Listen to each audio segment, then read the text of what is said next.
안녕하십니까 아주대 학우 여러분. 2022년 6월 1일 AEBS 뉴스를 시작하겠습니다. 아주대 내의 장애 학우들을 위해 우리 학교 학우들이 직접 제작한 무장애 지도가 큰 관심을 끌고 있습니다. 자세한 소식을 AEBS에서 전합니다. 기존의 우리 학교는 장애 학우들과 이동약자들을 위한 지도가 없어 곤란함을 겪는 학우들이 존재하였습니다. 이에 대해 아쉬움을 가졌던 학우들이 이를 해결하고자 힘을 합쳐 장애 학우들과 이동약자들을 위한 지도인 무장애 지도를 만들었습니다. AEBS가 무장애 지도에 대해 자세히 알아보고자 제작한 학우분들을 인터뷰해보았습니다. 안녕하세요. 정치외교학과 17학번 서지윤입니다. 안녕하세요. 정치외교학과 17학번 윤소연입니다. 무장애 지도는 누구나 이용할 수 있도록 접근이 가능한 곳들에 대한 정보를 담은 장애인 혹은 이동약자들에게 도움을 주는 지도를 말합니다. 엘리베이터, 장애 화장실, 입구에 경사로가 있어 출입이 가능한지 등의 정보를 담고 있습니다. 저는 장애 학생 교육 지원 인력이랑 TA 활동을 하면서 실제 이동에 불편함을 겪는 장애인 학생분들을 만난 적이 있는데요. 그때부터 이동권에 대해 관심을 가지게 되었습니다. 이를 바탕으로 홍콩 해외 현장 조사도 장애인 복지 정책을 주제로 다녀왔고, 홍콩대학교의 장애 학생들에 대한 복지 정책을 직접 보고 조사하면서 아주대학교에도 이런 무장애 지도가 있으면 좋겠다라는 생각이 들어 기획을 하게 되었습니다. 그리고 저처럼 장애 학생 교육 지원 인력 활동을 했던 윤소연 학우님과 뜻이 맞아 같이 아주대학교 무장애 캠퍼스 지도를 제작하게 되었습니다. 무장애 지도는 장애 학생뿐만 아니라 다리를 다쳐 목발을 짚은 분 같은 이동약자에게도 도움이 됩니다. 무장애 지도가 널리 보급될수록 많은 사람들이 무장애 지도의 필요성에 대해 인식하고 함께 개선해 나갈 수 있습니다. 무장애 지도를 통해 모든 사람들이 아주대학교 내에서만큼은 편하게 이동할 수 있기를 바랍니다. 무장애 지도는 현재 장애학생 지원센터 사이트에 게시되어 있습니다. 무장애 지도 홍보를 위해 아주대학교 에브리타임 어플에도 게시물을 작성해 놓았습니다. 감사하게도 많은 학생분들이 관심을 가져주셔서 지속적인 지도 개선이 가능할 것이라 생각합니다. 장애학생 지원센터에 연계되어 아주대학교 무장애 지도는 계속해서 업데이트될 예정이니 앞으로도 많은 관심 가져주시면 감사하겠습니다. 다른 학우들을 돕고자 만든 무장애 지도로 인해 많은 장애 학우들과 이동약자들이 아주대학교 내에서 자유롭게 돌아다닐 것입니다. AEBS에서 이러한 무장애 지도가 널리 알려지기를 응원하겠습니다. 아주대학교는 학생 교육과 지도에 헌신한 교수들을 격려하고 응원하기 위해 매해 교육우수 교수를 선정하여 시상합니다. 지난 5월 아주티칭 어워드에서는 2021학년도 수상자 10명이 발표되었습니다.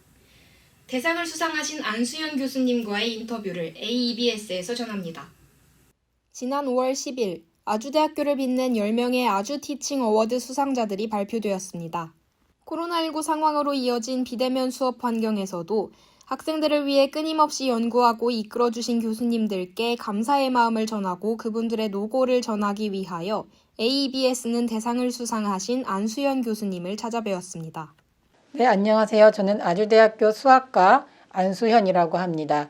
저는 통계학을 전공하고 현재 수학과에서 확률과 통계를 비롯해 통계와 관련된 교과목을 담당하고 있습니다. 네, 2021년도에 진행했던 교과목에는 이제 확률과 통계, 다별량 자료 분석, 그리고 데이터 처리 언어의 교과목이 있었는데 그 중에서도 이번 수상과 관련된 교과목은 확률과 통계였습니다. 확률과 통계 1과 2에서 적응형 학습법을 반영해서 AI 플랫폼 중에 하나인 알렉스를 이용한 수업을 진행하였습니다. 알렉스를 활용하게 되면 학생들은 동영상을 수강하고 그 다음에 동영상에서 배운 내용들을 바탕으로 알렉스에서 활동을 하게 됩니다. 알렉스에서의 활동은 과제 형식으로 알렉스에서 제공하는 다양한 문제들을 수행하게 되는데 이때 해당 플랫폼은 학생마다 자가 진단을 통해서 학생들의 수준을 파악하고 그리고 관련해서 어떠한 부분이 부족한지 파악을 통해 학생들마다 개별적으로 서로 다른 문제들을 제공하고 지도하는 서로 다른 로드맵을 제공하고 있습니다. 따라서 학생들은 각자가 모르는 부족한 부분들을 좀 더 깊이 있게 공부할 수 있고, 그리고 플랫폼을 통해서 교육을 한 다음에는 다시 실시간 수업에서는 제가 학생들과 서로 소통을 하면서 문제들을 실시간으로 풀어보는 방식으로 진행했습니다. 우선 AI 플랫폼을 처음 도입하면서 학생들이 다소 낯설어 했고 또 이제 적응하는 데 다소 시간이 많이 걸렸습니다. 하지만 적응 이후에는 이전 선 과제와는 다르게 학생들에게 더 많은 피드백을 플랫폼이 제공을 하고 또 실시간으로 학생들의 지식 수준을 진단을 하기 때문에 각자가 어느 부분이 부족한지 내가 어느 정도 성취도를 달성하고 있는지를 파악할 수 있기 때문에 그런 점에서 긍정적으로 평가를 했고, 또 플랫폼에서 제공하는 풀이 과정들이 굉장히 자세하다 보니 해당하는 부분을 읽다 보면 자기가 어느 부분에서 부족한 점이 있는지 이것들을 이제 파악할 수 있습니다. 따라서 관련해서 이제 교수자에게 질문을 좀 더 깊이 있게 할 수 있었고, 따라서 학생들이 좀 더 수업에 적극적으로 참여하는 그러한 계기가 되었던 것으로 생각합니다. 네, 앞으로도 이제 AI 플랫폼을 활용하든 아니면 또 다른 이제 다양한 방법들을 이제 탐색을 해보겠지만, 무엇보다도 학생들이 수업 시간에 좀 더 참여할 수 있는 기회를 많이 만들어 보고자 합니다. 따라서 학생들이 어떻게 하면 참여를 할 것인지 좀 더 수업에서 참여할 기회를 늘리고 소통할 수 있는 기회를 늘리는 방식으로 하여 학생들이 좀 더 스스로가 자기 주도적으로 학습을 하고 적극적으로 참여할 수 있는 그러한 수업을 만들어 가고자 합니다.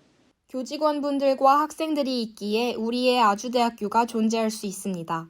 늘 베풀어 주시는 스승의 은혜에 감사드리며 앞으로 더 발전할 사제관계와 아주대학교를 AEBS가 응원합니다. 5월 25일을 기준으로 팔달관과 성호관에 편의점이 입점하여 운영을 시작하게 되었습니다. 새로운 변화를 맞이한 팔달관과 성호관 소식을 AEBS에서 전합니다. 일신관에만 있던 편의점이 5월 25일을 기준으로 팔달관과 성호관에도 입점하게 되었습니다. 이에 따라 그동안 편의점을 이용하기 위해 일신관까지 가야 했던 학우분들이 팔달관과 성호관에서도 필요한 물품을 구매할 수 있게 되었습니다. 학우들은 학교에 있는 일신관, 팔달관, 성호관 세 곳에서 편의점을 이용할 수 있어 편리함을 느끼고 있습니다. AEBS는 팔달관과 성호관 편의점 입점 이후의 상황을 알아보기 위해 학우분들의 생생한 소감을 인터뷰해보았습니다. 저는 교통시스템공학과 19학번 최동준이라고 합니다. 하루에 한 번씩은 사용하는 것 같습니다. 매우 긍정적으로 생각하고 있습니다. 중앙도서관에도 하나쯤은 있었으면 좋겠고요. 그 다음에 지금 생각나는 거는 중앙도서관인 것 같습니다. 네. 저는 문화콘텐츠학과 신입생 김연주라고 합니다. 네, 이번에 여기 성호관에 편의점이 생긴 후로 영어 시간이 끝나면은 편의점에 와서 간단한 간식을 사가곤 합니다. 저는 굉장히 만족스럽다고 생각하는데요.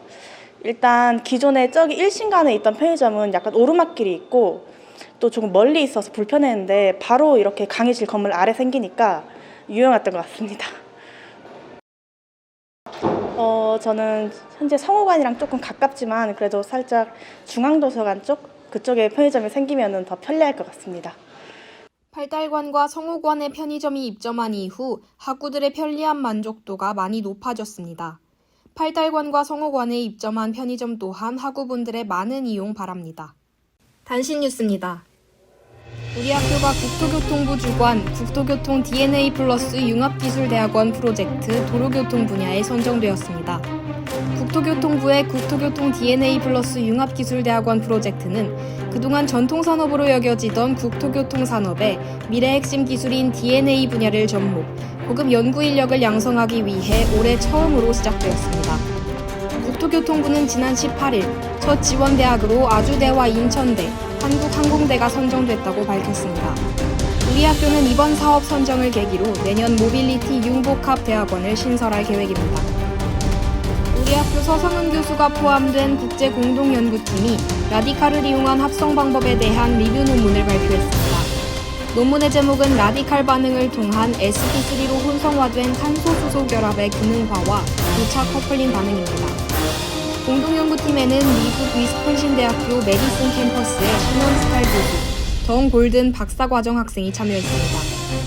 서성은 교수는 구조적 복합성을 가지는 저분자 화합물이 제약 분야에서 성공적인 임상 결과로 이어지는 경우가 여러 차례 보고되어 왔다며 이에 이번 논문에 소개된 합성 방법들이 제약 분야에서 의미 있게 활용될 수 있을 것으로 기대한다고 전했습니다. 우리 학교가 글로벌 대학 평가기관 THE가 발표한 2022 THE 세계대학 영향력 평가에서 100위권에 이름을 올렸습니다. 평가에 참여한 국내 대학 가운데 6위에 해당하는 순위입니다. 평가는 유엔이 발표한 지속가능 발전 목표를 달성하기 위한 대학의 노력을 세부적으로 평가합니다. 우리 학교는 이번 평가에서 101에서 200위권에 올랐습니다. 지난해 201에서 300위에 비해 대폭 상승한 결과입니다.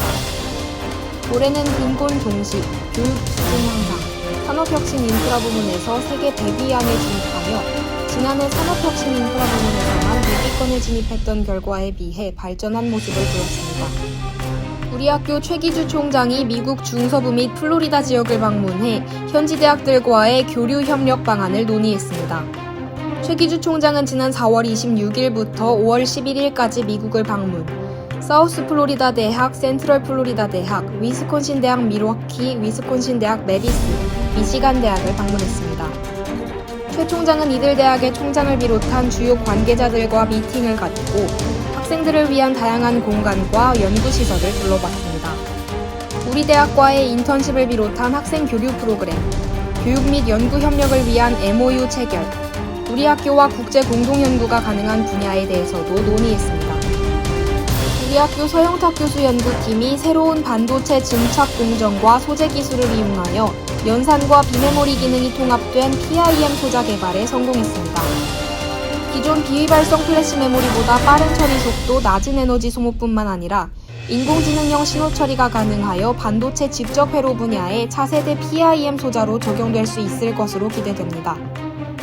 서영탁 교수는 이번 연구는 기존에 널리 연구되었으나 상용화되지 못한 소재를 혁신적인 공정 기술을 활용해 초고속, 초저전력으로 기존 직접 회로에 통합 가능한 비휘발성 PIM 소자를 개발한 것에 큰 의미가 있다며 확보된 특성을 회로 수준에서 나노미터 소자들의 어레이에서도 달성하고 동시에 인공지능형 컴퓨팅에 적합한 회로 개발 연구를 타 연구자들과 협업하여 상용화를 목표로 후속 연구를 진행할 예정이라고 밝혔습니다. AEBS 뉴스 여기서 모두 마칩니다. 다음 뉴스는 2학기에 방송됩니다. 시청해주신 아주인 여러분 고맙습니다.